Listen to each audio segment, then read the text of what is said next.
Chapter 4, The Suspects. In the hallway between the office and the store, Mr. Carrot stopped suddenly and lowered his voice to whisper. Please help me catch the thief, otherwise I'll be bankrupt soon.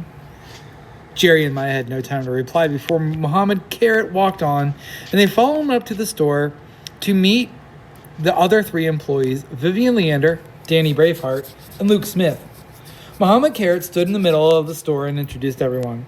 This is Jerry and Maya, and they're going to work here for a few days. They will wash the windows, empty the trash, run errands, and help out with other odds and ends. Vivian and Luke stepped forward to shake hands and say hello. Vivian wore a glittering necklace. Strange, Jerry thought. She's supposed to be short on money. Vivian Leander smiled at Jerry and Maya, but sensed that her mind was on something else. Why did she stop and listen outside the owner's door earlier? How could she afford such an expensive gold necklace? What does she know about the stolen diamonds? Luke held a bright green apple in his hand and laughed, showing his big white teeth. He likes fruit, Maya remembered Mohammed Carrot saying. An apple a day keeps the doctor away, Luke said with a laugh, patting his well-toned stomach. When he threw the apple up in the air, he tried to catch it behind his back, but he missed, and the apple fell with a thud and rolled into the glass cabinet near Vivian Leander. And here he is underneath, probably getting it. She turned her nose up at Luke, who was down on his knees, digging around under the cabinet. Danny Braveheart smiled sourly at Luke Smith, who thought he was making a fool of himself, and scrambled on the floor. Danny did not step forward to say hello like the others. He stayed in his corner and glared at the two children. He didn't seem to like anyone new coming into the store. All right, then, let's get back to work, said Mr. Carrot, clapping his hands together.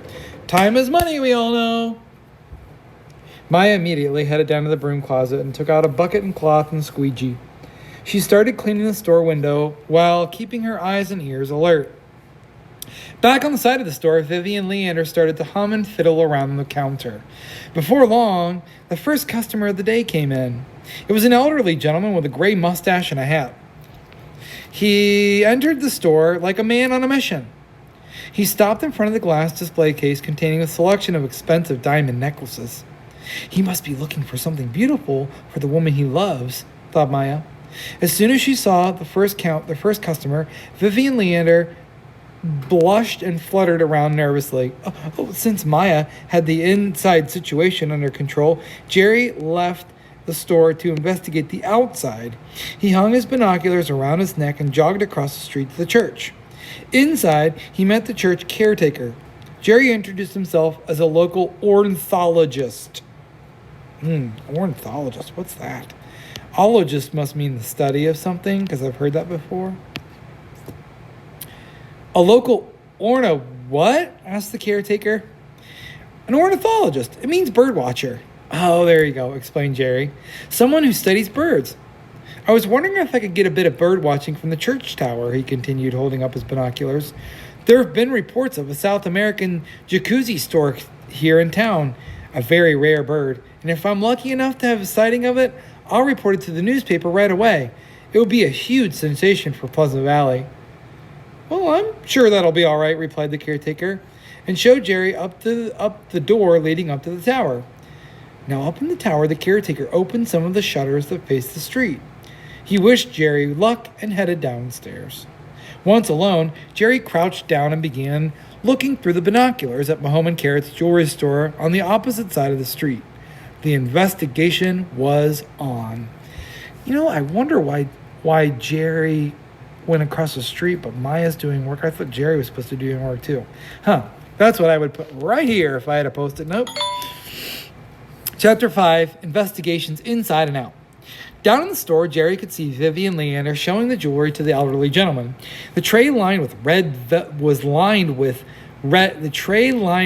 velvet held glittering necklaces and sparkling rings. Boy, she looks pretty, thought Jerry. I wonder why. The elderly man looked at the jewelry, but seemed more interested in the assistant. Jerry could see Maya cleaning the other side of the store. He was sure she was trying to hear what Vivian and the customer were saying. When the elderly woman turned to leave, Vivian stopped with a kiss on the nose.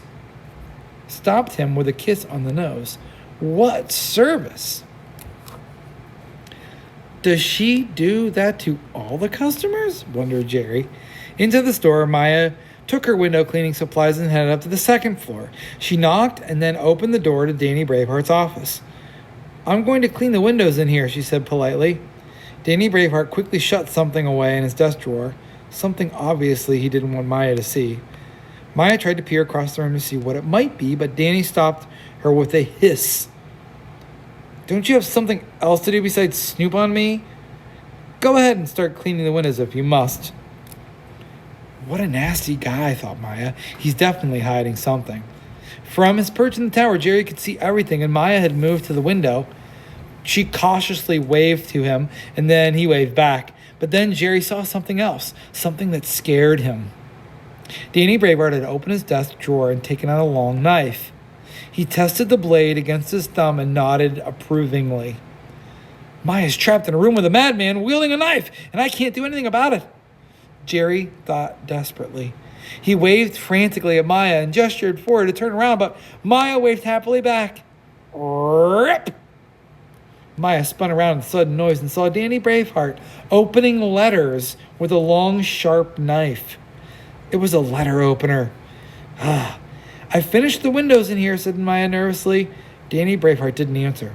When Maya left the room, he heard him opening the desk drawer again.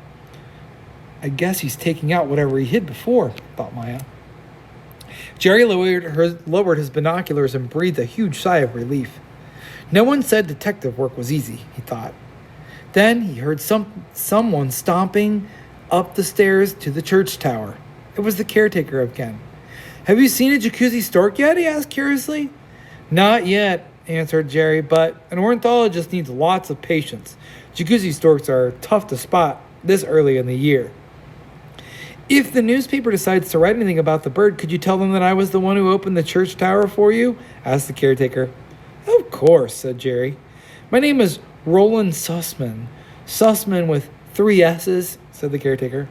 But Jerry hadn't heard him because he was already busy looking through his binoculars again. And that's the end of chapter 5.